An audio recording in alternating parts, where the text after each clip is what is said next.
Hi, how's it going? This is Resident of Collingwood for YouTube. Um, I'm here to do a video about a potential backstory for Dr. Sam Loomis. I was listening to Justin Beam and Darnell Wakes, the interview Darnell did with Justin.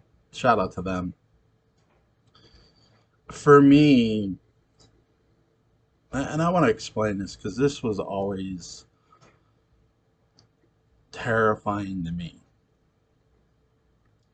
When I was in fifth grade, our history teacher, our former history teacher, I should say,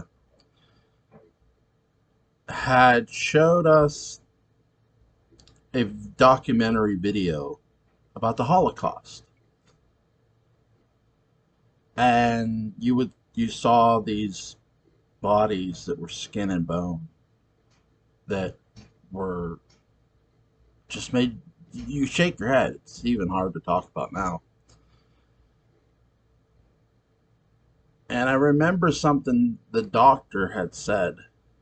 The soldier, one of the soldiers, he was a doctor. He said it was so hard to tell the living from the dead. I remember watching this and tears coming from my eyes. How heart-wrenching this was and terrifying, really. I thought, how evil must you be to even remotely think about ordering something like this being done to another human, human beings, really, to an entire race of people. Years had gone by, and I'd been watching Halloween well into the franchise at that point, and I thought about Dr. Sam Loomis, and I thought about, you always wonder, why was Loomis so obsessed with Myers? What if fictionally Loomis was that doctor? From a fictional sense. He saw the Holocaust up close. He was having to determine who was alive, who was dead. There was nothing at that in Loomis's time, whether from that standpoint, because they used Donald Pleasance's real age. There was nothing more evil than the Holocaust, than Hitler, really. And that's how insane that is. It really is. It's jarring just to watch. And you think about how evil someone someone must have been to order it. And to follow those orders, it's like, why would you even do that? So if somebody comes upon this, seeing how these people were treated and just killed, it wasn't mercifully. They were tortured, beaten, starved. Soldiers would take their boots and stomp kids' heads in to save bullets. That's what I mean. It's sick. It's sinister. But it would give you an understanding of what evil really was. How men, really in general, how one man's evil could corrupt an entire civilization in many ways, and could nearly wipe out an entire race. It would give you that understanding, and it would have given a character like Loomis that understanding. Like, this is what evil looks like right here, black and white. There's no gray area at all. There's not. This is the purest form of evil. And to me, that would have given Loomis that understanding. And I think that's something, to me, I would start off in London. Here's this young man full head of hair. He's in medical school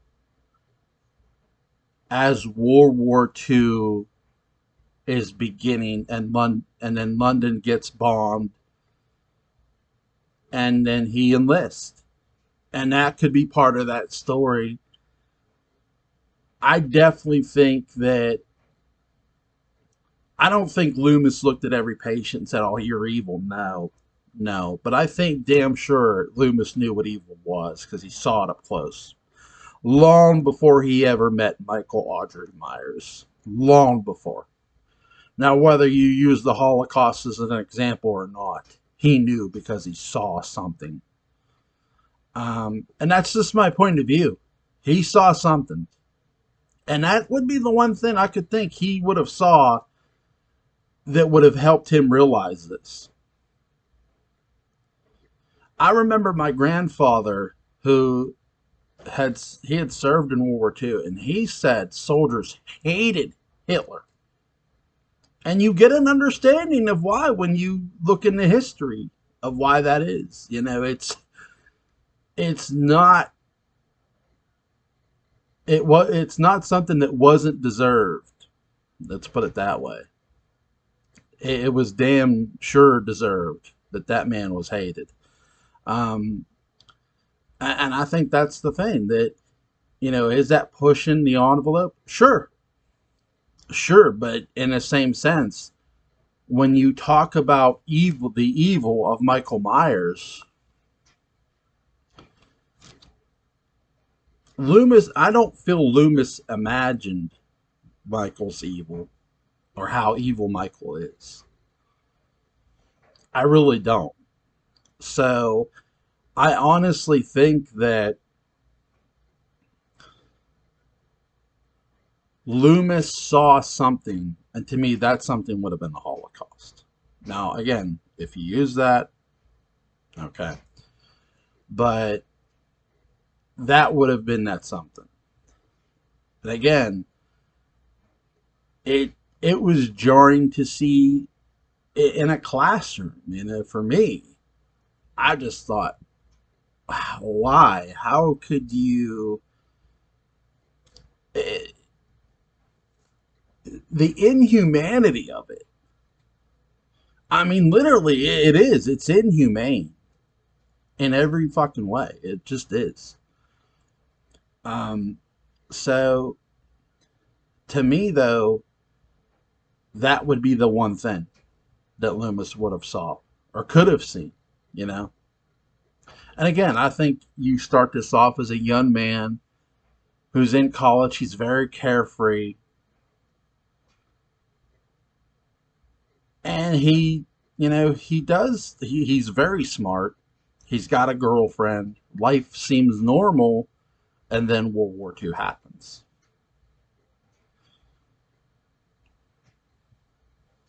World War II happens. And I think that's definitely something they could explore with Dr. Loomis. His life as a soldier. Look how good of a shot Loomis is with that revolver. That's not by accident. That just, and you might say, well, why doesn't Loomis want to? Why? Some might say, well, Loomis carrying that gun. Why is he scared of Michael? Again, this sort of goes back to the Holocaust. Look how scary that was. How scary, the sight of it must have been for him. And here's Michael. Here's this evil force who just murders unrelentlessly. And in every way, it's unhumane.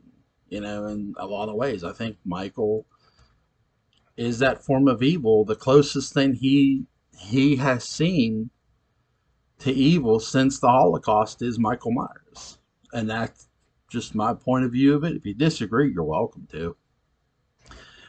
So I'm going to tag those two gentlemen in it, see what they think. You're welcome to comment below. You guys have a great day.